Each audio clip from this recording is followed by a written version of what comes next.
I was suffering from a disease called mediocrity. Did not have big dreams, big goals, big ambition. I was just thinking about a little bit of better salary, a little bit of 10% hike. It just shook me. And it made me realize that, man, I'm not living a fulfilled life. I need to maximize my potential. And I started taking massive action. My energy shifted. What's massive action? Massive action is, I was born in slums. Somehow I got a job, but I was stuck in it for 16 years. you might have seen the movie Slumdog Millionaire. Absolutely right. Kind of same story, but I did not hit any lottery as such. We just worked hard. And then a light bulb went on. What am I doing with my life? And that is when the doors opened for self-development for me.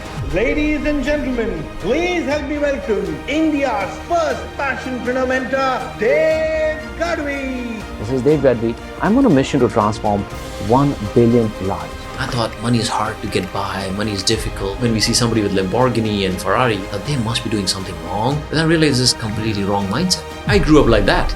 Coming from a poor and middle class family, I knew that there are a lot of people out there like me who don't even understand their potential. And I made a decision that I'm going to inspire 1 million people to come out of mediocrity.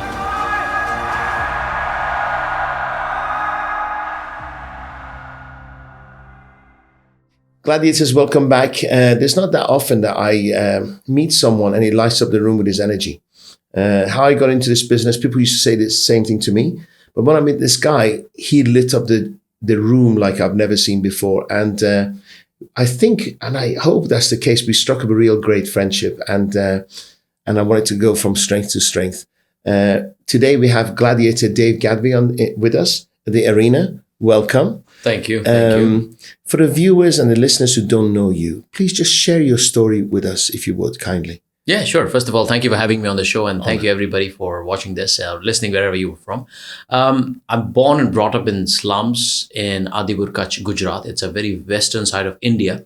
My dad was a truck driver, didn't have a lot of finances. You might have seen the movie Slumdog Millionaire. Yes. Kind of same story, but I did not hit any lottery as such. But growing there, from that neighborhood, working really hard, my dad used to always tell me, son, please make sure you study hard. I don't want you to do what I'm doing. So Is he still with us, your father? He's not. He passed away 10 years ago. That's all right. But he was a great man, and he gave the good values to me and my brother. My mom, amazing. So that's how our upbringing was. And we just worked hard, and I studied hard, got into a job, initially a BPO, then sales job, selling different software services. Worked there for 14, 15 years. And then a light bulb went on. What am I doing with my life? I can do more. I have a huge potential, and I was not using that potential, living a mediocre life without mission, vision, goals, ambitions, which were, we had a small goals coming from small family. But that's a whole life-changing situation when I decided to maximize my potential, in short, become a gladiator and take charge of my life and make a difference. That's how, my journey started today. Very fortunate to be able to do things which touches people's lives, helps me to contribute and give back to the society, helping people to find their true passion and convert that into business as a passionpreneur mentor. Amazing. Thank you. Yeah. Let's go back a little again, as we always do, because sometimes people are so humble about their journey, they just skip it. Yeah. Okay. When you're in not a very good neighborhood, and how do you look outside over the walls? How do you know there's something good on the other side?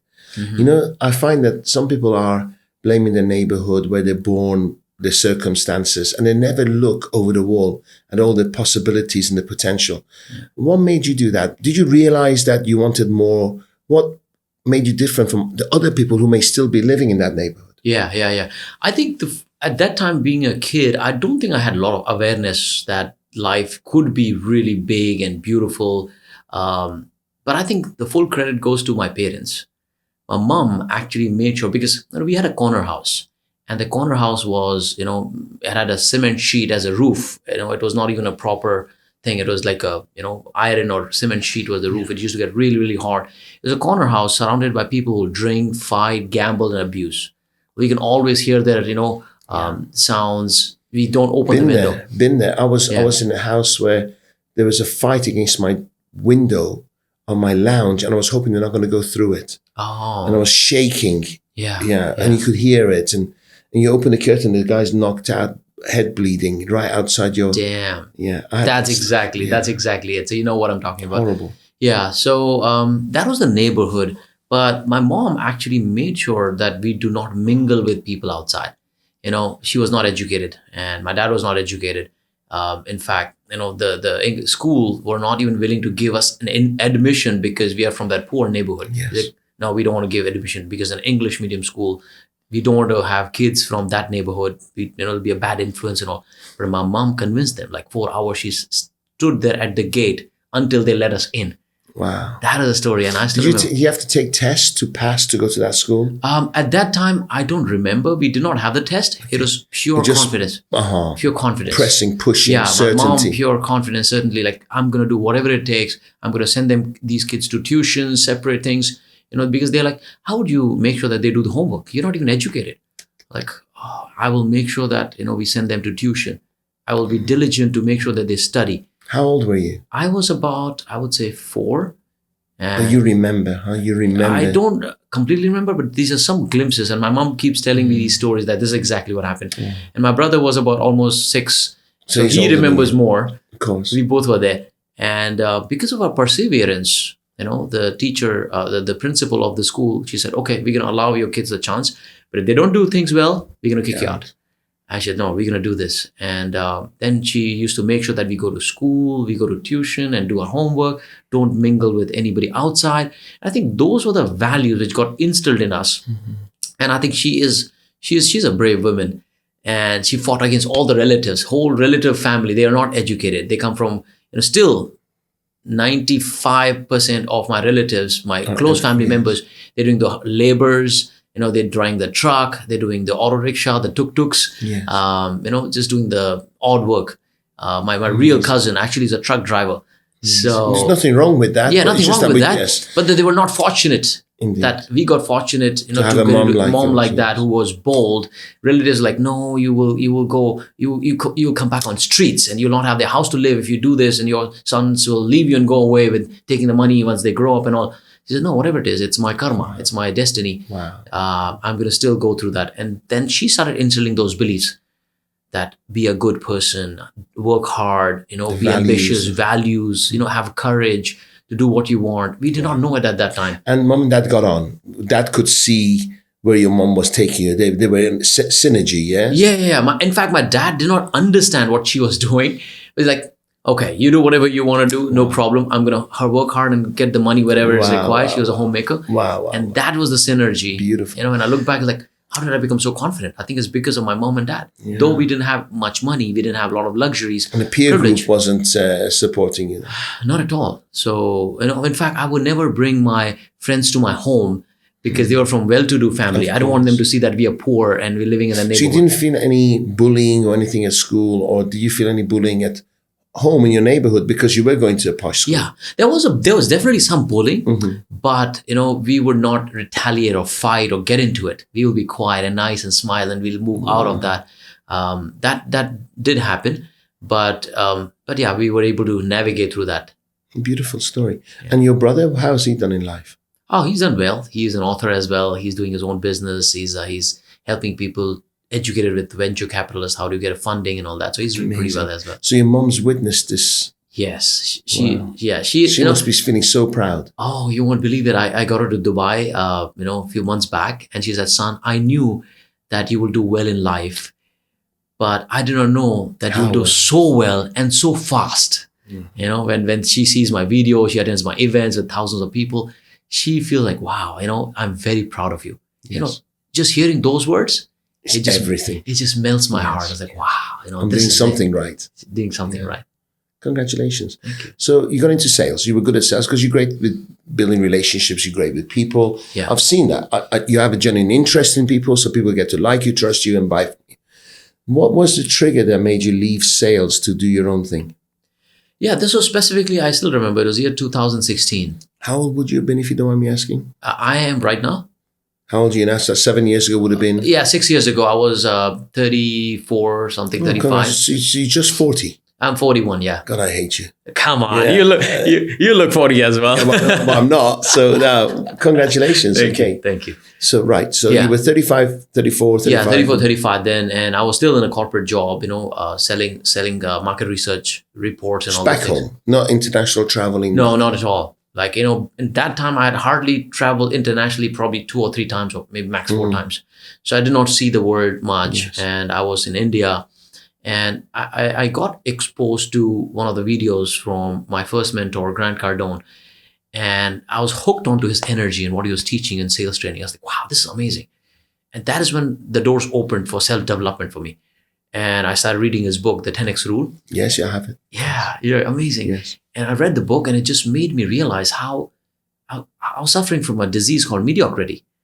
Like, I did not have big dreams, big goals, big ambition. I was just thinking about a little bit of better salary, a little bit of 10% hike, 20% hike, better job. But it just shook me.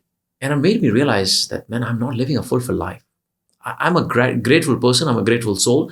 But so much more to achieve. I was like, man, I'm still not exposed my potential. So much is there. I'm using just 1 or 2%. And I was feeling the void. Where there's a Maslow's hierarchy of needs, right? Yes. Self-actualization. I was not, maximizing my potential.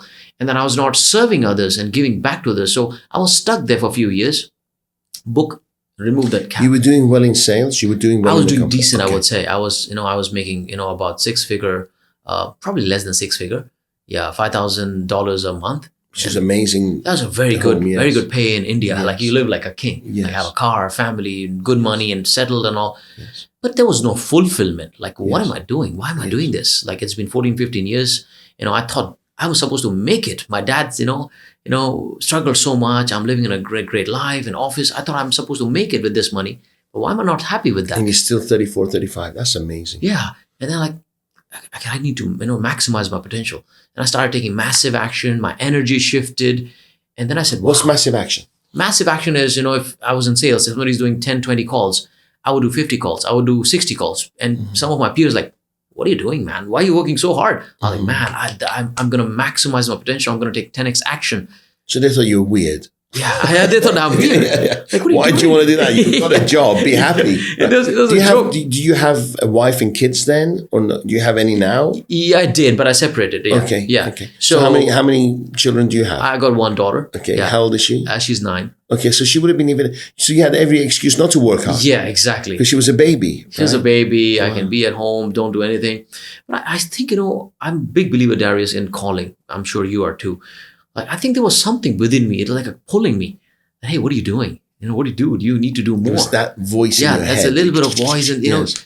And then I started taking action. My life changed. My mindset changed. My energy changed. And so did my result. Yes. And I was like, this is beautiful.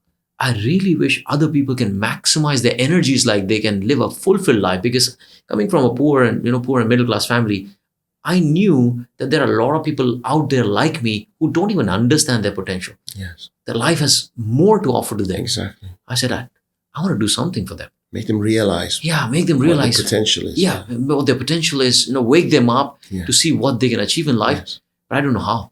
What should I do? I don't have so much of following or do anything. I said, I'm going to start talking to the world. I'm going to start creating content. I don't know if people pay me money or not. I don't care. And I made a decision that I'm going to inspire 1 million people to come out of mediocrity. And I started writing my first book as well at that time. 80% mindset, 20% skills. Life transformation in 9 days. I said, I want to wake people up. I'm going to write a book. I'm going to create content. I'm going to model my mentor like Grant Cardone. And then I met my second mentor, Dan Lok. And things literally changed in just 6 to 10 months. I started getting calls. Hey, do you do paid coaching? I was like, wow, I thought I'm just doing it for seva. Like in India, we do seva service. Yes. But this seva, universe wants me to do more and I'm getting paid for it now. Yes. And that was the life-changing moment for me. With Grant Cardone, you met them since, you met Grant Cardone. Yeah, I met once Grant Cardone, Dan Lok, and now we are partners as well. Oh, fantastic. Yeah. He's in Canada, right? Yes. Did you fly to meet him or was it an online course? How did you get to I did online course for almost 2 because these are years. Financial commitments, right? Yes. So yes. You were prepared to put money. I did. Like in the first year, I almost learned 14 high-income skills. I was so hungry. Like sales, marketing, public speaking, book writing, funnel building. And I flew wherever I need to, whether I go to Grant Cardone, 10X GrowthCon, or, Dragon 100, high ticket closing. And I was spending money left, right, and center. And I spent about almost $15,000 on myself, swiping my credit card, whatever money's coming in, I'm going to put that in. I went broke, literally zero bank account every month, putting the money in. And but you knew. I somehow had this pull that, man, I need to learn. I need to serve people. I need to help people. But for that, I need to learn more. And then I need to teach more. And then that mission became from 1 million to 10 million. Today we have, mission of transforming 1 billion lives. That how can we help? How can I help people from middle class or poor family to find their passion and convert that into a full-time business, following the calling. That does good, that serves people. Yeah. Wealth, what's your opinion about wealth and money? Oh, I think money is spiritual. I think wealth, it's a duty and obligation for everybody to become wealthy, because you cannot pour from an empty cup. Yes, we can give an example of Dalai Lama and all that. Yes, unless you are like that, dedicating your whole life to serving, great. But even Dalai Lama or Mother Teresa, they still need money to. Yeah, I was going to say Dalai Lama was chosen. He was the chosen one. Yes. So he doesn't have to graft for his food. Doesn't have to graft for his roof over his head. Yeah. And most people have to do all that. We have to do There's nothing left. Absolutely. And money is. I believe money is a thank you note. That's what I learned from my mentors. Money is a thank you note that people give you. If you serve them well, they give you a bigger thank you note. And there should not be any shame in accepting that. And you can, more money will make you more good. Yes. If you're good inside, more money is just spiritual. It's going to amplify, right? Yes, very true. I love that. Because I think most people have a fear of money. Oh, yeah. And they've been conditioned to associate negativity with money. Fact, I grew up like that because I saw lack of money throughout my life. And I thought, money is hard to get by. Money is difficult. And I saw rich people, thought they must be doing something wrong. When we see somebody with Lamborghini and Ferrari, you have supercars as well. Like when people see that, they're not doing things authentically. They're not ethically. Sorry, they're not ethical. Yes. They do not have integrity. But I realized this completely wrong mindset. And I changed my money blueprint from lack of money. Money is hard to get by. Money is evil. I used to also fear of success. If I'm successful, if I have more money, there'll be more tension and more pressure and more people try to stay away from me and I'll become more selfish and greedy. None of that is true. I'll build a multi-million-dollar business. None of that is true. In fact, I'm more peaceful, more giving, more loving, more serving, because I'm not worried about my own needs now. Yes. Because when you're just focused on your needs, and that's what I say, it could be a difficult word to hear, but I see more people who are financially poor, they are more selfish. Because they're all about serving and, taking care of the needs. Nothing wrong. Correct. Nothing wrong, because your survival is questioned. You cannot serve more people, right? So I felt that, man, I need to fulfill whatever I can. But truly, I believe money is just a byproduct. Money is just a byproduct. I say it gives you choices. The more money you have, the more choices you have, the more freedom you have. And if you're a good person, you do greater good with it, right? Absolutely. It doesn't change you. It just magnifies. Exactly. And if you're doing more good, money will find a way to you. Somebody listening to you now thinking, okay, Dave, that sounds really fantastic. So, but you've done this in 6 years. Was it a miracle or something? And what happened? What was this accelerated growth that you've brought in? I want to know where you are right now. Yeah. And then we're going to talk about your journey. You quit, you spent a year and a half going around the world, learning, building ammunition. Yes. Okay. Yes. So where are you right now? Yeah. Tell us about your movement. Tell us about your courses, your events. Yeah. And I couldn't believe how amazing they were. By the way, why didn't I get invited? I want to pull you up. I'm going to come to the next one. I'll speak for free if we're going to help people. So we're going to talk about that. Yeah. And then let's go back how you got the steps you took to get you there. Sure. Please. So I'm very fortunate to be able to create a movement called Passionpreneur. And it's a big movement in India. Right now, it's mostly in India. Now it's becoming global. That's why I moved to Middle East and Dubai as well. We're doing some big events. We have thousands of people attending those events. We have recent event of 2,000 plus people. We had some Bollywood celebrities coming in. I spoke at 5,000 people event where Robert Kiyosaki was there. Robert G. Allen was there. Aman Gupta from Shark Tank was there. So that movement is growing big.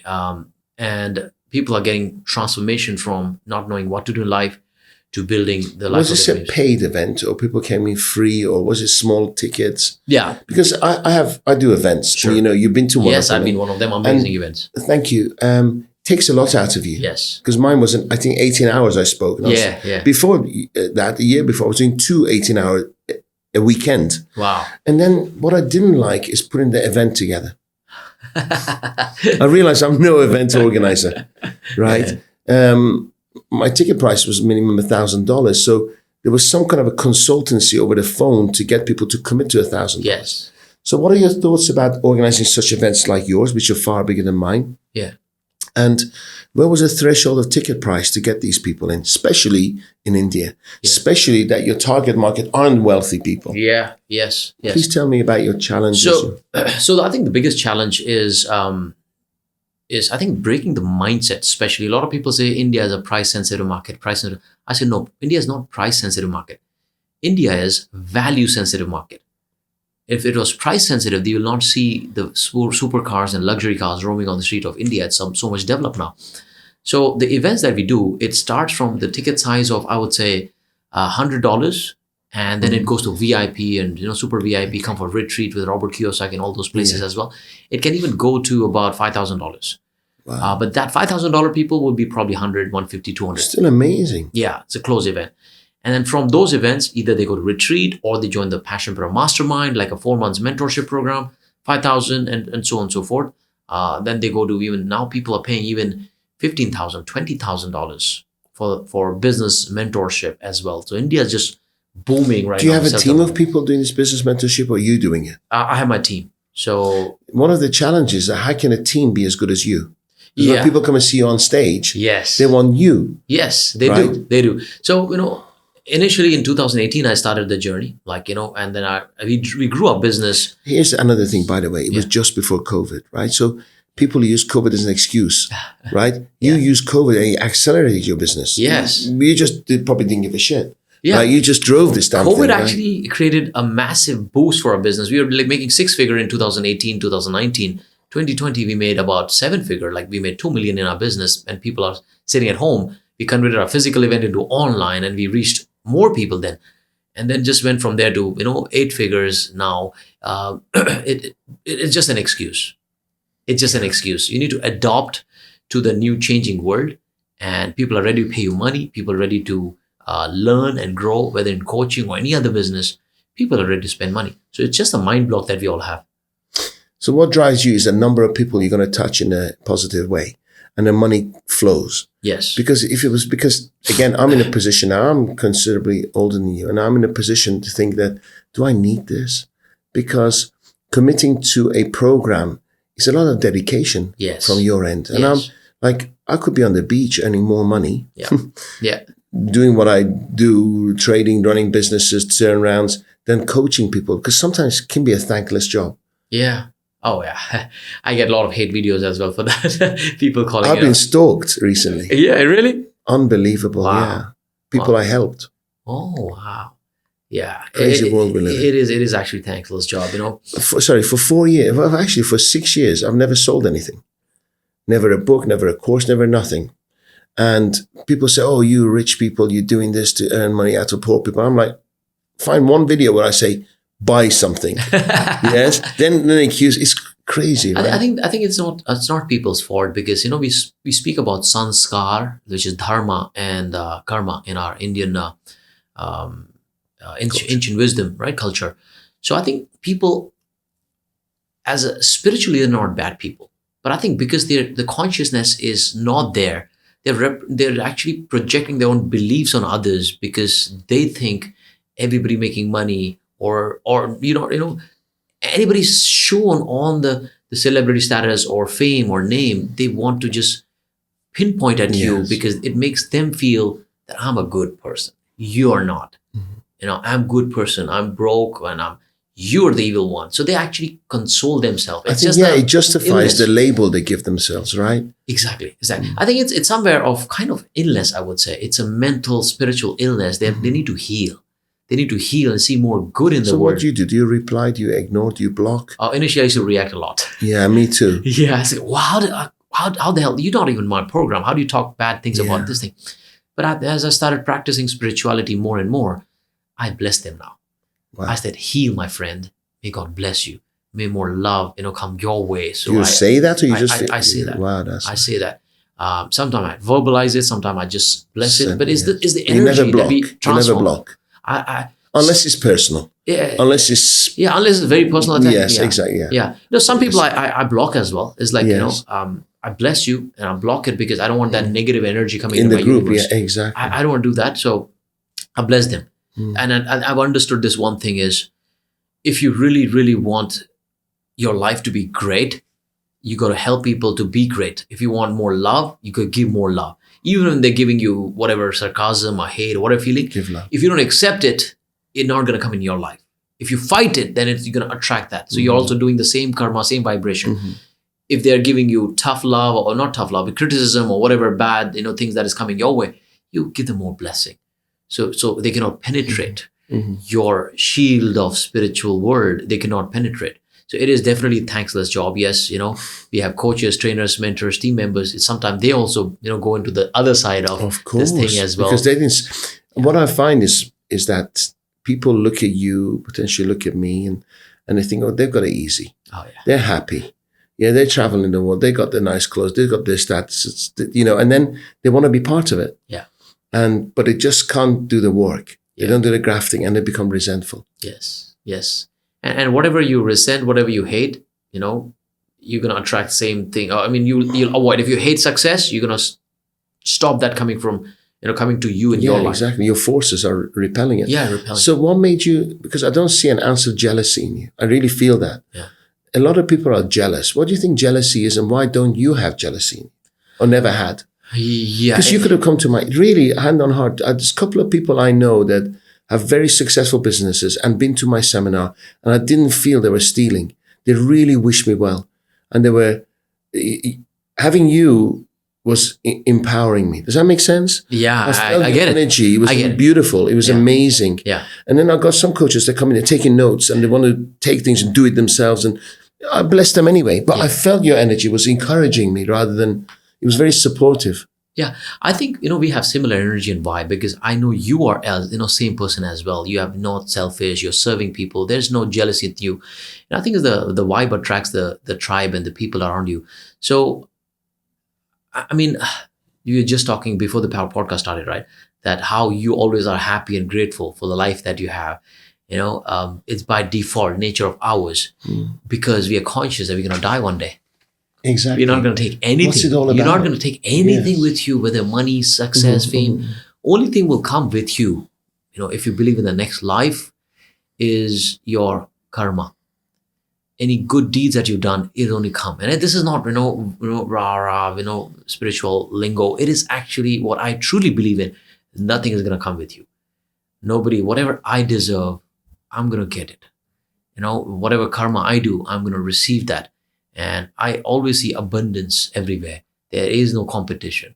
I see there's only abundance for everyone. Money is for everyone. Opportunities for everyone. Absolutely. And so it leads us to another one, is that when people see wealth, they think they have, and that's why I don't. Yeah. They have because they don't. Yeah. They don't realize there's enough money for everyone. Everybody. Yeah. I think they think the life is a piece of pie. Like it's a pie. Anybody who takes it away, that means I'm left with a little bit only. But it's actually not that. It's like an apple garden.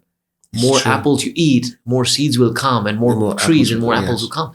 So I see life as an apple garden, not as the piece of cake that is going to get over. It's limited. Yeah. And everything is energy, by the way. Like we are energy, money is energy. Nothing can be created or destroyed. It's just transferred. So, and when there's oneness, like I see you because I love you, not because just you, because I see myself in you. Yes, we see the energy, the synergy of energy. The synergy of that. So, we are the extension of each other. So what is there to be jealous of? What is there to be, hated of? In fact, I bless people who are doing good. I bless them more because I know that's the karma. And it's I want to learn from them. I always look at successful people. And obviously there's not one person that has all the boxes ticked. Yep. I look at different people. I think I love that in that person. Yep. I love the relationship they have with their spouses. I love the charities they help. I love, one of the things with Grant Cardone, he doesn't fit everyone. Mm-hmm. Right? He's got this aggressive. Now, I like that. The way he calls is the way I used to call, right? Yeah, I remember, yeah. And you gave a demo in your event. Did I? Yeah, you remember. So And that's just what I've always done. And then, but he doesn't fit everyone. Now, I wouldn't have thought Grant Cardone was your mentor, because people think, oh, he's in real estate. Yeah. But you didn't see the real estate side. You saw his sales side, event yes. side. Mm-hmm. Yeah. And now the real estate has become big in the last 5-6 years. Are you doing real estate also? I'm starting to now. Wow. I'm starting to now, because I know we have to create wealth, and real wealth can come from real estate and investment. Mm-hmm. Business can have cash flow, but wealth, real estate. So you had a plan to gain wealth and get into real estate? Are you in Grant Cardone program? You got into sales and now you're being coached to get into real estate? No, I'm not in a real estate program with Grant Cardone. Okay. I followed him for 1 year, 2 years, diligently bought all his books, bought all his courses for sales and learning about personality and branding and coaching and training. But I got exposed to real estate when I started studying successful people. And I now build the friendship with people who are real estate tycoons in India, and a little bit of whatever, fame or name that I got in India, I'm able to attract wealthy and good people now in India. So here's a trick. You constantly learning. Yeah. You constantly learning. Yeah. You felt he gave you what you needed, and then you changed peer group, you changed coaches, you keep learning. Yes. Yeah. I always, like, I spend a lot of money in training, coaching, still have, mentors like, Dan Lok, still have the peer groups like you and other people, exchange ideas and invest in properties now, slowly. Yeah. Beautiful. So tell me about Dan Lok and how that started, because he's a kind of person. I didn't, I don't mind saying, I didn't kind of like the videos in the Rolls Royce, the Bentley or whatever it was. Yeah. It was a bit too flashy, but I liked his material. Yeah. I liked his content. Yeah. I just didn't like the way it was being delivered. Does that make sense? That's fine. But I really liked his content. Yeah. I thought this guy's got some really good material. Yes. So how did that journey start? And you said you were partners now. Please share with me. Yeah. So I started following him from 2017. So I've been, being mentored by him for 6+ years. And I'm very fortunate that I have one dedicated person who knows me in and out. Wow. So at that time I met him. I was one dedicated person in his team or him himself? Sorry? You said you have one dedicated person who knows you. Yeah, he. Oh, he himself. He knows me. So how did you guys get to, because he's got a huge following. Yes. So when I started following him, I learned high ticket closing from him, sales. And I was mind blown, like, oh, wow, closing is different, animal altogether. Yes. And I can use the sales to serve more people. If they don't buy, I cannot serve them more. They need to make a move. And I learned the technique. First year I was with him. I didn't make any money though. I was still in a job, 2017. But after a year learning that and other things that I learned, I launched myself in 2018 as a business coach. First year I made 6-figure. And I was like, wow, this is beautiful. And you were selling your time. You were just a one-man band. A one-man person doing my one-on-one coachings and trainings and all that. Yes. And I still made 6-figure. And in India, it's 1 crore. And like, oh, this is beautiful. And whatever he offered, next level, I said, me first. I kept buying whatever he had to offer. Next level.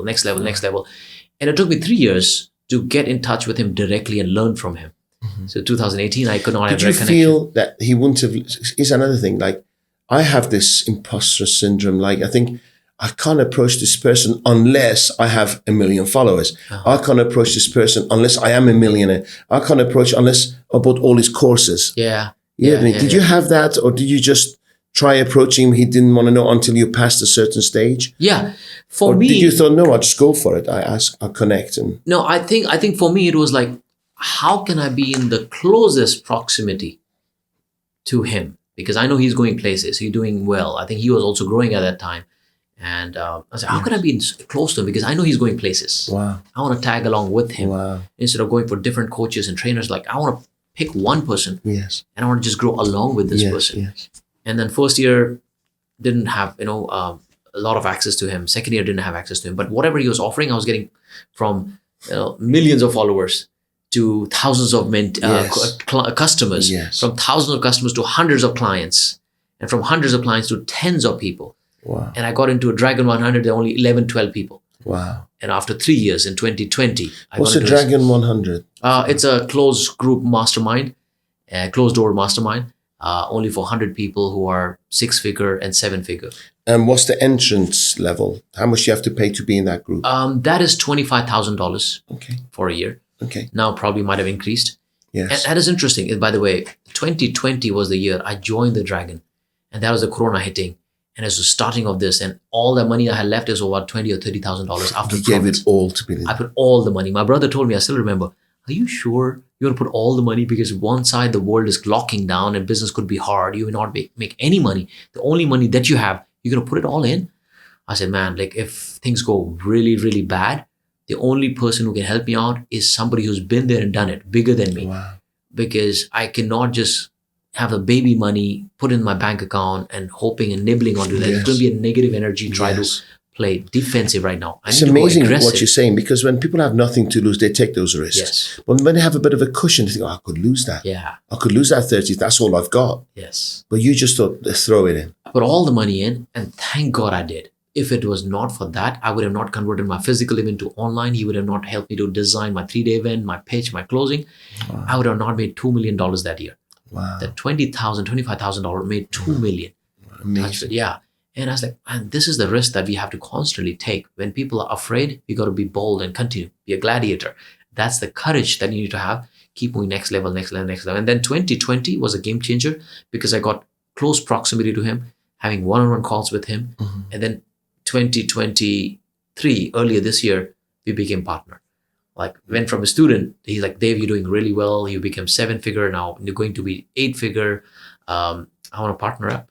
I was like, okay, great. How does it work? And he said, this is how does it work? So he's like every month, I know we have 2 calls with me and him one-on-one, and me and him with my team, my executive team. And then I can tap into any of his resources, any of his people, any of things. I just a phone call away. You can pick up the phone and There's ask a commercial relationship. Did you offer Dan Lok systems in India or no? Is it still your own? I have my own program? systems and all, but he's helping me to set in things and giving me guidance on how I can fast track those things. Wow, amazing. Yeah. And there's a commercial agreement between you and him? Yeah, it's a commercial between me and him. Wow. We share a percentage of revenue with him. Fantastic. Yeah. One thing is that he's Chinese Canadian. Yes. So another thing is that there's a lot of prejudice out there. Oh yeah, tons of it. So someone says, "Oh, he's American, he's Chinese, he's Indian, he's this." Yeah. What's your thought about that? Because I don't give a damn, right? Yeah. And I really didn't. When I came to Dubai, I was thinking, I'm going to have a company where it doesn't matter what sex you are, what age you are, you earn your place. Yeah. And I very quickly realized, I started thinking about cultures, and I wouldn't want to hire this culture. And I started being tainted with the same prejudices. Does that make sense? Yeah, it does. And so please tell me what your thoughts are, because obviously you've invested in somebody who's Chinese Canadian. You've invested in an American guy. So yeah. I think it is definitely deeply ingrained. We humans tend to be biased. That we look for people who are close to our culture, close to our ethnicity and all that language and all. But I think when I got into self-development, I just opened my mind. I was like, I don't care. And also it probably helped us being Indian is because we always looked up to Westerners, because we've been ruled in India by British for 500 years. Exactly. Yeah. So we always looked up to the Westerners for wisdom and all. So for me, it probably was natural. But I think if the table flips, if the Westerners they may not be open. I felt that in England. Yeah. When I came here, I felt people were open. Yeah. And even it helped me because I was British educated, lived there for 30 odd years. I didn't fit in well in England because I felt when I walk in, I had to fight twice as hard to get accepted. Yeah. It's interesting. There is definitely some resistance, probably not even their fault. That's how the culture has been ethnicity. But I think that, how do we use that as a power source, then to use as a limitation? I think it's up to us. How do you take that? Okay, that's how you doubly work hard, right? Like, okay, I got something to prove. It's good. And people, with open heart, open energy, work double hard, we will grow faster. You're right, because I look at Jay Shetty. Yeah. Look how he's on Oprah Winfrey all the time. He's got millions and millions. I don't think he charges less than $500,000 to speak now. Yeah. So it shows that if you do work hard, you keep sending the good things out there, miracles happen. It does. And also one of the thing I'm also contemplating is, if I'm making this Passionpreneur as a global movement, like how we also look at Gladiator, a great movement, I'm like, okay, I'm going to definitely be judged upon that. Are you Indian? We are Westerners. Or, how do I tackle that? Or Iranian or Muhammad or prejudices. It's But I said, you know what? I'm going to start from places where it's comparatively much easier to buy. Middle East, more open. Africa, more open to Indians. And then when you have these territories open and you have some presence, probably Asia is going to open up more. And then you go to, Europe and other places. So that's all my plan. I'm going to create this global movement like this. Beautiful. Whether you like it or not, there are some things that you have to learn to navigate, use those things to go to the next level. When you want to, let's say, go into Africa, Yeah. Do you do your own seminar, or are you looking for partners there? I'm looking right now to test the market myself first. Okay. But if I have some partners, I'm open to do partnership as well. Would that be event organizers? Would that be business owners? Would that be coaches? Because what I find, again, there's a lot of coaches out there who are not doing particularly well financially. Yeah. And they have their own challenges. Yes. A lot of people approach me to coach me. Yeah. And I ask them money questions and they can't cope. Yeah. Right? You have kind of a rare breed because you've turned a coaching business into a business. Yeah, that's right. So how do you find right partners that can treat it as a business and scale it? Yeah, and what you said is perfectly right. All the coaches actually, in my experience, 90% of them, they're actually not making money. Yeah. They're having, fame. They're good people. But I think when it comes to monetary and business angle, I think there's a lot of area that needs to be worked on. So for me, if I'm looking for a partner, I'm not necessarily looking for somebody who's made it big financially, but somebody who has a heart. Somebody who has the values, somebody who wants to serve people, help people. If I don't connect with that, money is is not going to come, right? Money is a byproduct. So I'm looking for somebody who has a heart. They may not be, Africa level famous, but even if they have decent followings, decent influence, we can collaborate and bring their audience or them, partner together and serve more people in Africa. Yes. Yeah. So that's what I'm looking at. Somebody at least have some decent presence. And you can have a commercial conversation with them as well as a inspiring and giving conversation. Yes. Because one thing I don't particularly want to do is I don't want to carry anyone. Yeah. I want to share. So every time I carry, I find that slows me down. Yeah. It has to be like, both of us pushing each other and going to the next level. Correct. So where are you going? What's happening in India right now? Tell me about numbers. Yeah. Share with me numbers. How many staff do you have working for you? Yeah. Are they self-employed? How often do you manage them? Because you're here. Yes. One of the things that people say is proximity, right? Yeah. If I leave to come here, it's going to take a hit back home or wherever that is. I'm very fortunate, actually. I have a team which is close to about 65 odd people. We had 80, but we had to realign a lot of people. 65 full-time employees or team members. I call them entrepreneurs. And we don't have a physical office except for one PO box, one person just collecting the emails and mails and all that. Everybody's working remote. And from home, from coffee shops, from coffee shop, wherever they want to work. All over India. Most of them India. One of my directors is here. Wow. But everybody in India. And I'm very, very touched, very fortunate to work with some amazing souls. They really connect with the mission that we have of transforming 1 billion lives.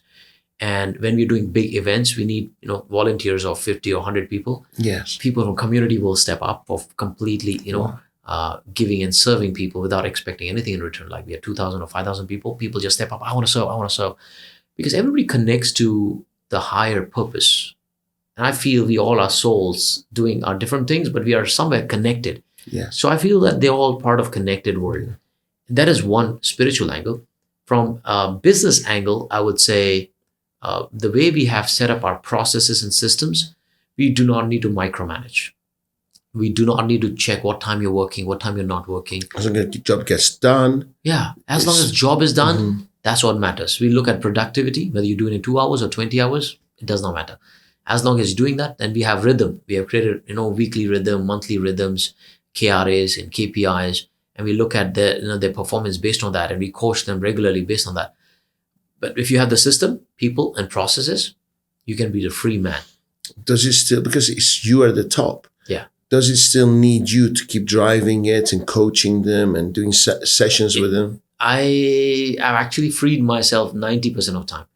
Only 10% I do group sessions. I do 2 new topics or new sessions and 2 Q&As. Only 4 sessions I do.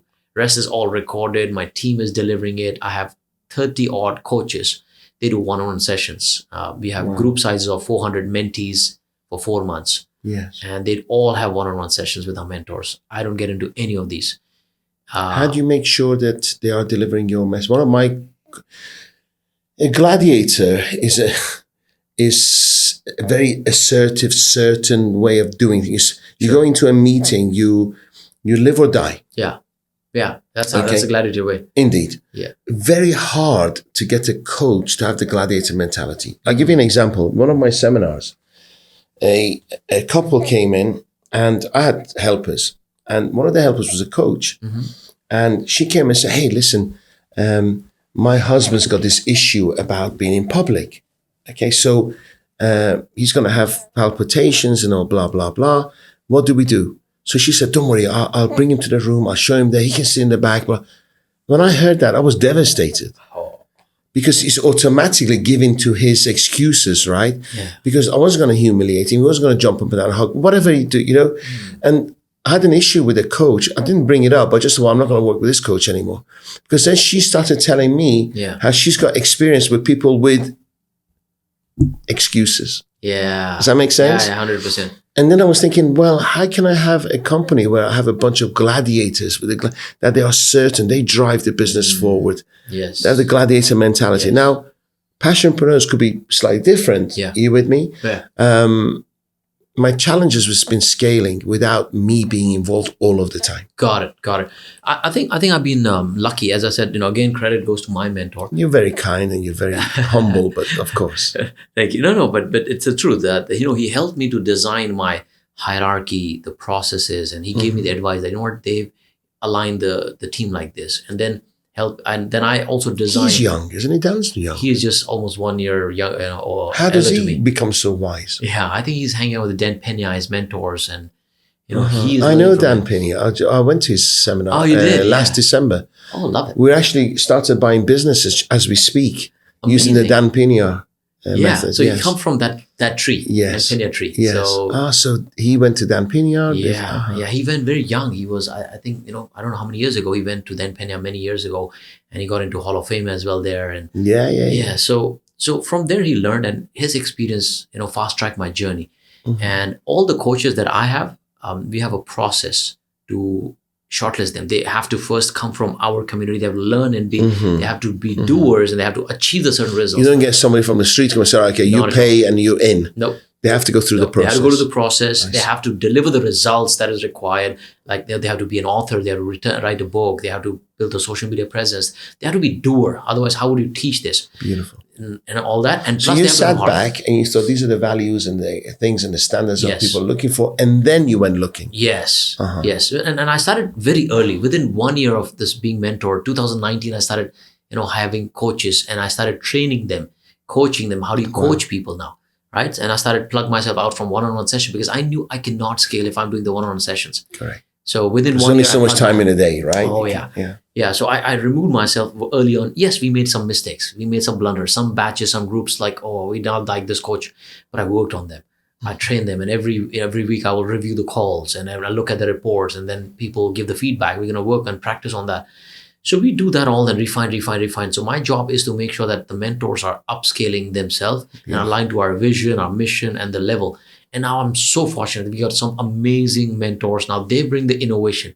Like, I don't know, I'm saying, oh, this is good. Now I don't need to put in the hard work. They themselves are coming with the ideas. Do you fear that any of them could leave and do their own thing? If you give them too much empowerment? I don't at all. In fact, some people did because, maybe in a way you want them to. Exactly. And a lot of people do not understand. They come and say, oh, what if they leave you and go? I said, it's okay if they leave, it's good. Yeah. Because they will still bring the same karma and the blessing will come to me because they come from here and they're spreading. Whether they are within the Passionpreneur mentor, they're doing themselves. Some actually left and they built a 6-figure and they're doing this. I said, bless you. Keep in touch.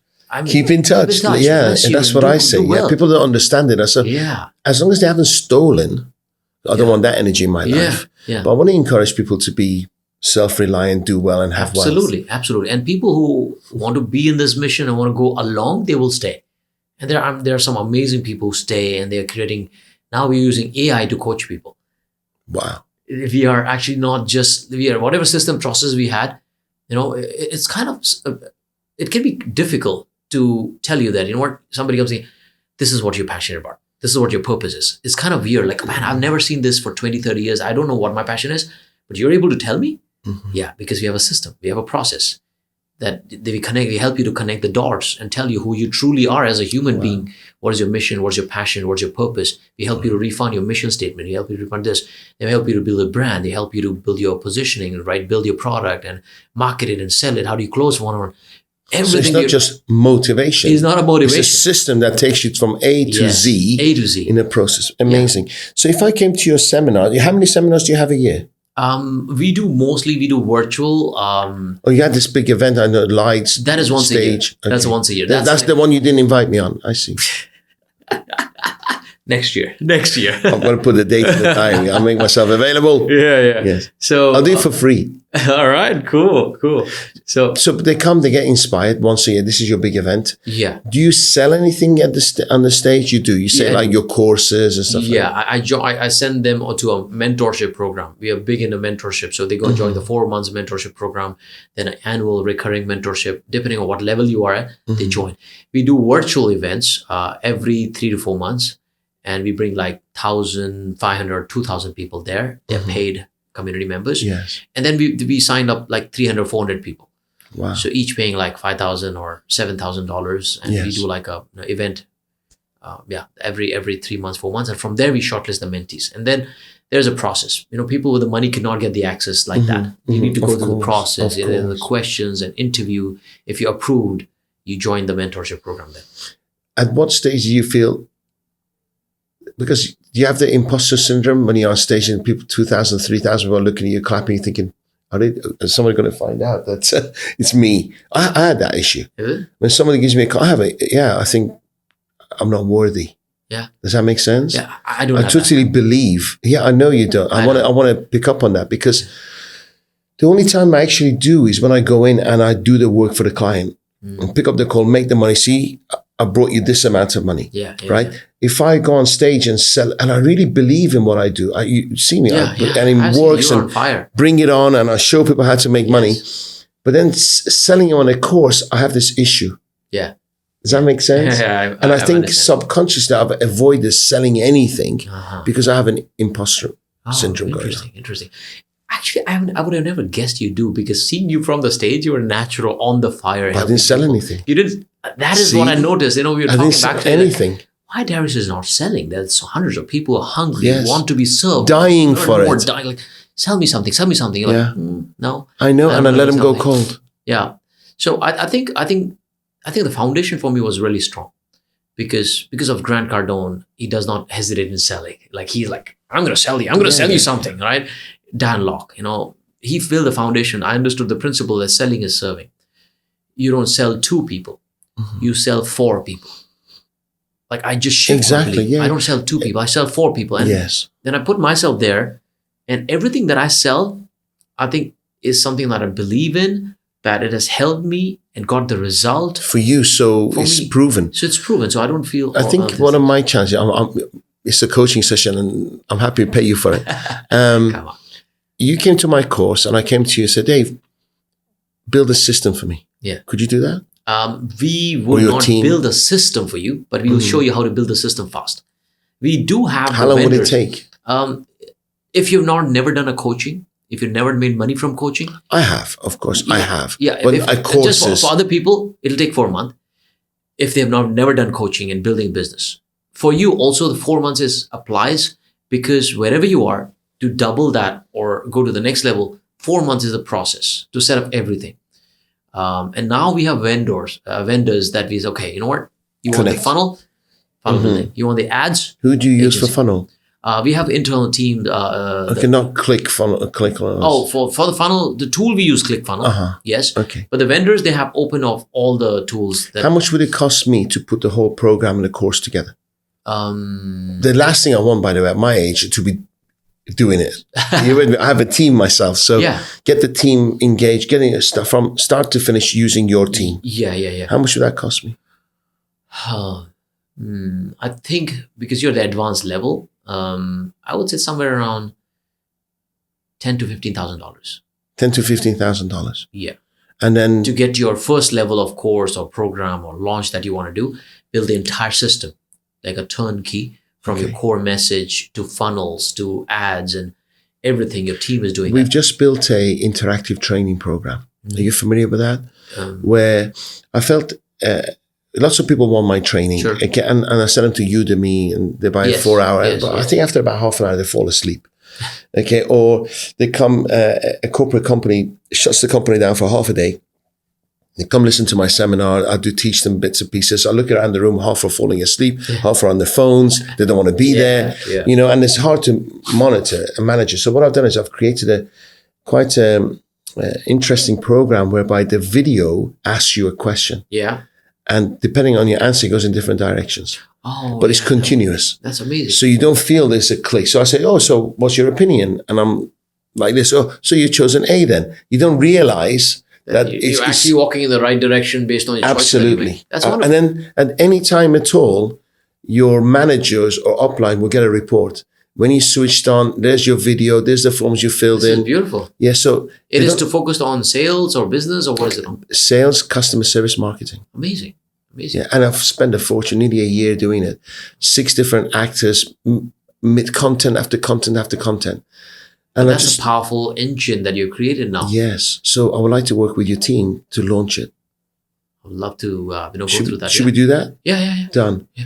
And I think nobody's doing it at the moment. That's amazing. In our area. I think maybe Grant Cardone's doing it, his version in America. Got it. But when I approached this platform, they told me Grant Cardone's doing it. You with me? I don't even want to look at it because I don't want people to think I've copied it. I want my original Gladiator stuff. Sure. But it's interactive. That's amazing. I think that is beautiful. I so think that's engaging. Where you plug yourself out and it's all system, which is automated. Yes. I love it. It's like your website goes in different directions depending on your answers and can always bring you back. And I'm pricing at $30 per month per seat. Oh, that's amazing. A company of 100 people, they pay $3,000. You don't have to hire expensive trainers to come in and shut the company down. Yeah, I love it. So I would love to work with you and let's do it. Let's do something together. Maybe we can even do this in India with your reach. Sure. But I'd love you to see the videos, get engaged, and I'll happily pay because I believe in paying and getting the service. So let's do it. Yeah, I look forward to that. So I'm coming to India next year to do. I've got nothing to say, but I will by that time. We're going to work together on developing my funnel, my courses. I really appreciate that because I really don't know. I really don't know how. That's amazing. Humility at its peak. You're the true example. You achieved so much of success. You've seen so many things you're touching. I've seen you on the stage, literally on fire. But you still come back and say, you know what? I need help. I need help. That's amazing to keep that attitude of humble student and being open. Like, I don't know a lot of things as well myself. I've been in personal development probably half your age, when you were like maybe 15. So, and then you've surpassed all my coaching business in such a short period of time. I can only learn. I can only be humbled by your story, And thank you. No, I really mean that. I look, hairstyle.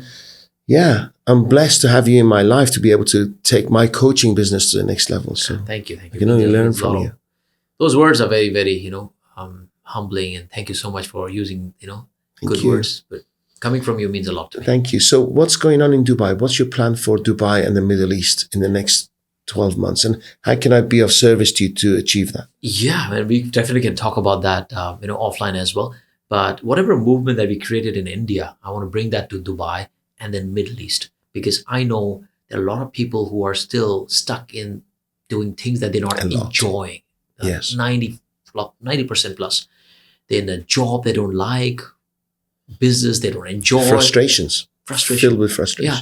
And the best thing about, what gives me satisfaction is when I see somebody grow holistically, not financially alone, right? We are helping people in India growing mentally, physically, spiritually, financially, and socially, which is the relationship part.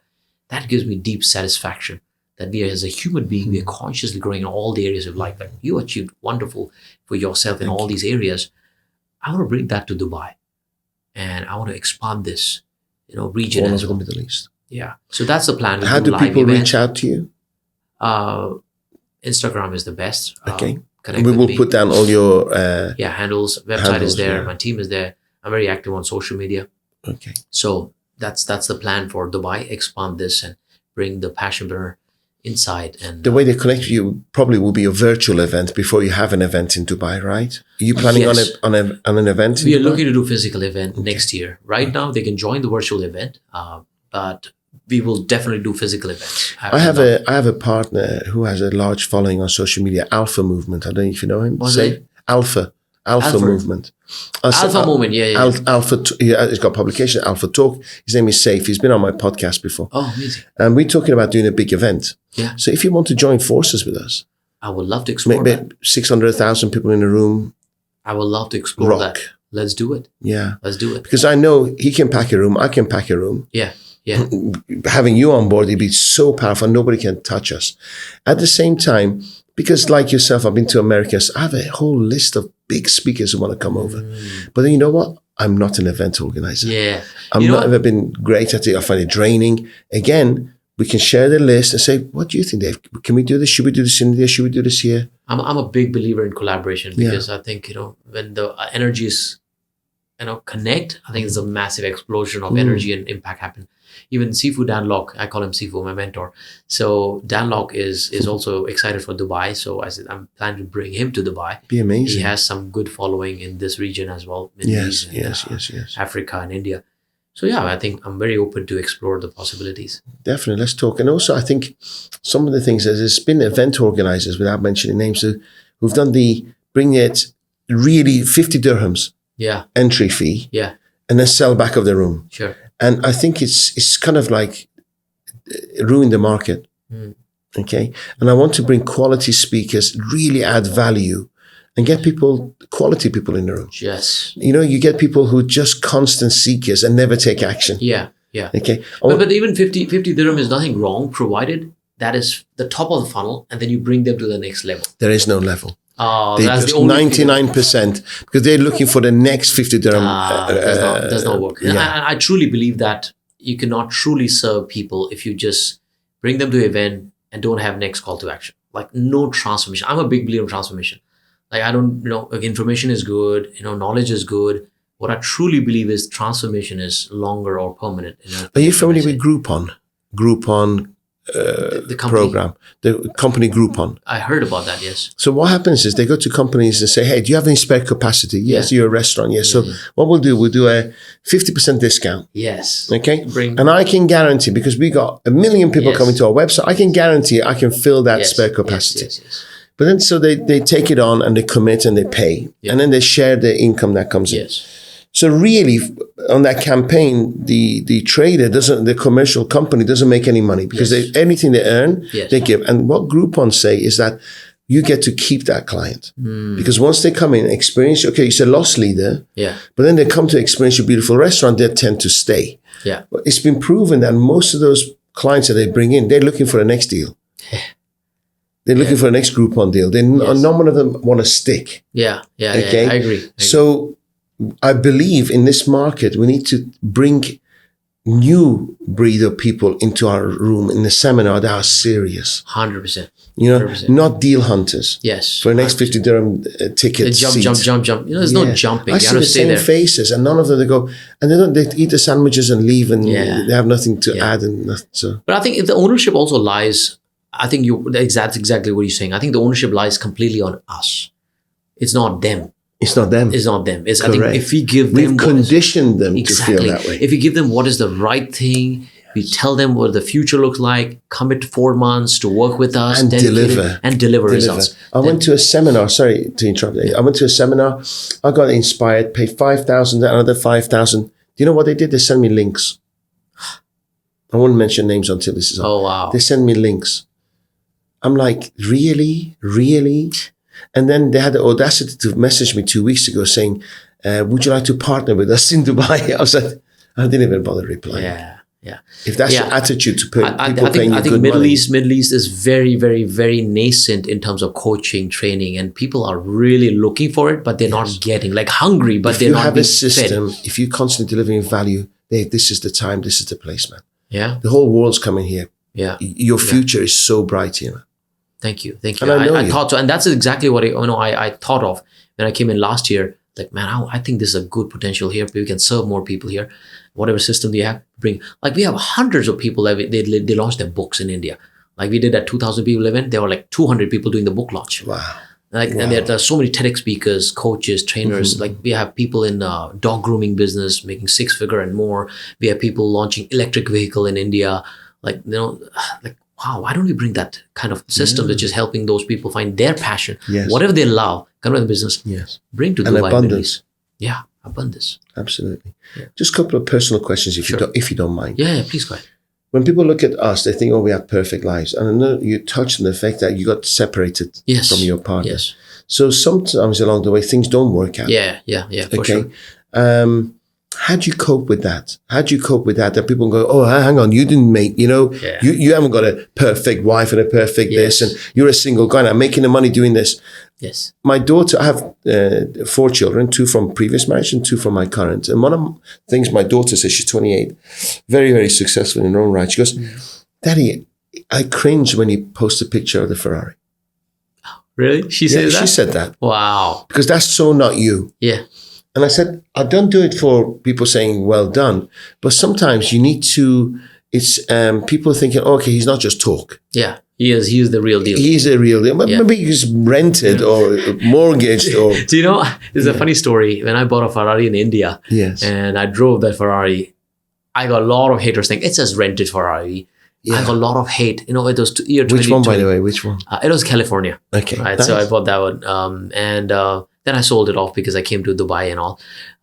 But you're right. When you share this, people think that you're trying to show off, and you're like, oh, you're rich, But if you don't have this, the people who are there who are you to teach me what to do in life? Like if you're a fitness coach, what would you show? Yeah, you're not a fat guy. You want to have a six-pack. You want to show your body. Right. Correct. And if you're a business coach, what are you going to show? You're going to show business, but how will you show business? Like, you cannot touch and feel, like, especially in coaching and training. Like if you're a coach, business coach, you don't have a physical product. We teach wealth. We teach abundance. So we have to share it. Exactly. We have to show, and we have to show. And I share this, and some people who have their own limiting beliefs, they'll project those beliefs that, oh, you're this and this, and show off. Yes. But I see a lot of people take this as an inspiration. That, wow. If you're from middle class and, born in a poor family, if you can have Ferrari and if you can have this life, and, I can have it too. And that's a message resonates with people. It's our own mindset, isn't it? It's our own mind, the way what it reflects and projects on your life. Yes, 100%. So as far as relationship is concerned, what kind of how would you describe yourself as a father? Yeah. And are you ready for a next relationship? Are you wanting to be free? And were you broken biscuit and you want to fix those biscuit cracks and then until you're ready? What advice did you give? So let me be vulnerable. Sorry, so many. No. I think it's really important. I share my vulnerability with no fear. And people say it resonates with me. Yeah. Because it's from the heart. Nobody is perfect. Like, if I'm giving you wisdom and whatever thing, I'm no perfect guy. I have a lot of my own things that I'm working on. So I think the relationship is one part that I really need to work on. And I worked on for probably about a couple of years. And the separation may not always be easy, right? Especially when you have a kid involved. So I think I definitely need to improve on relationship to become a better father, become a better husband. And I did a lot of study after we separated about a year ago. I did a lot of study, a lot of books, and where did I go wrong? What could I have done better? And I realized I need to improve on that angle. And now I think I'm open for relationship. It's not like, oh, I just don't want to do this thing. Because most people jump from one relationship to another. They don't like their own space. Yeah. But you've had over a year to study. And I love my personal life. I love my personal space. Even if I'm alone, I enjoy my company. I thrive in my company. I don't have any negative thoughts, any whatsoever. I wake up peacefully. I'm happy. I do Vipassana. It's a form of meditation. I do it every year. Go to 10 days, complete silence, no phone, nothing every year, lock myself in the room and do those Vipassana. I enjoy my company. And about the relationship that I learned is don't get in a relationship to fix something, to fill the gap, a hole. Like, you become the love and you attract somebody who's already the love and you multiply the love and you give the love and share the love. You don't like, oh, I'm incomplete. I'm going to bring somebody so I become complete. For me, that's not the case. Beautiful. Right? Now you've reached the stage where it's very easy when you are building something to have loving. It's authentic. Now people see you where you are, and you're going to attract certain people, right? Yes. How do you know those people are the right people and they're not there for your fame and for your money? Or is it okay if somebody's after your fame and money? Because, if I was on the market, I want an attractive, healthy partner. I don't want somebody who's negative and lazy. It matches my signature. So this is a conversation I have with my children, my son. Like, it's okay to have a girl who wants your success because somebody wants to have the A game. Somebody in the life with the A game. But how would he know if they're after his credit card or his heart? You know what's funny? I have not shared this anywhere except for a very close group of people. I went on dating spree earlier this year on Bumble. Okay. Oh, they're the driving force. Yeah. So how did it in Dubai? In Dubai. How did it go? I love to know. Crazy, huh? Miserable, crazy. You know why? Because I realized why. Because I had put my Ferrari picture there. So I was attracting the wrong kind of people. Yes. And people, when I say wrong kind of people, it's the wrong conversation. Wrong kind for me. They may be whatever good, the right in there. Wrong conversations ring. And I got carried away, dating, some Russian girls and Ukrainian. And so I'm like, ooh, they're beautiful.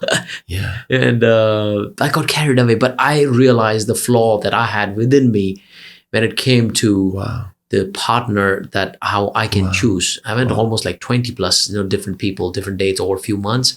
And I realized what I don't want in a relationship for sure. Then I made a list of people. Want to attract. Yeah, who I want to attract. Like what kind of personality. I wrote down everything specific. Because most people focus on what they don't want. Yeah. You wrote a list of what you do want. What I do want. So I understood what I not to do, right? And then what do I want? What kind of person I want? All the details from the looks to the values to the vision that they have and the thinking that they have, nature that they have, a complete list. You're probably going to meet someone on your meditation courses or on I already did. Have you? You have someone then? I am already, somebody. I found somebody in India. Perfect. So things are moving fast. Because so you have tuned. Same mindset. Yes. That's beautiful. Yeah. So it's beautiful now. The way things are moving. She ticks most of those boxes on that list. Yes. Right? In fact, almost all. Congratulations. Yeah, thank you. Congratulations. And I know relationships are one of the toughest things in the world to find. Money's not that difficult to make. Hardest. Yes. I found running a business much easy. Going through ups and downs. Every year I go through a swamp period. Every year, few days I go in swamp because I push so much and do more. Like I don't need to do that, but I still want to do that because I want to see what is my potential. How can I impact so many lives? How can I do more? So I go through the swamp period, but none of them come close to when it comes to the swamp where it comes because of relationship. Like money not worth having, business not growing. Because a great relationship can empower you to kill 1,000 gladiators, right? Oh, yeah. And a draining relationship can take all your power away. Yes. Yeah. It can make you complete weak and beautiful. This thing. So having somebody with you who aligns with your thoughts or vibration, your energy, the spiritual connection is very, very crucial. And I truly believe that staying away from people who are takers only is important. Like there could be people who can come into a relationship, take. There has to be coming in a relationship to give. To give. And when both are giving, both are receiving. Correct. Absolutely. And that is the most prominent part of relationship. So I improved as well. We're work in progress, right? Yeah, we are working in progress. And I'm never going to be perfect. Never going to be perfect. Doesn't exist anyway. But I'm very aware that when anything happens in interaction after this podcast, I always think how I could have improved. I always suggest look at yourself first before you look at anybody else. 100%. I make a call. I've been 40 years selling. The moment I put the phone down, I reflect on that call. How did it go? How I can improve? Absolutely. Work in progress. Absolutely. Until we die. Yeah, 100%. 100%. It's never ending. On that positive note. Brother, an hour and 15 minutes. Thank you so much. We can do this again and again. I would love to come back again and again. And thank you all the people who are listening and patiently. And thank you for doing this because you're one of the rare people that I have met, at least in Dubai, that I've connected, who was so open, who was so giving, who was so sharing, who was spiritually so grounded. Thank you. I want you to be so successful. Look at the hair. It's true, right? I want you to be so successful because we can all be successful. Yes. More successful here and around the world. And united, we're more powerful. Yes. Yes, 100%. Thank you. Likewise, and look forward to do something together. I honor you, my friend. Thank you. Same. Thank you. Likewise. Thank you. Thank you. Pleasure. I hope you enjoyed it half as much as I did, Gladiators. See you next time. Bye. I salute you. Beautiful. I salute you. Thank you.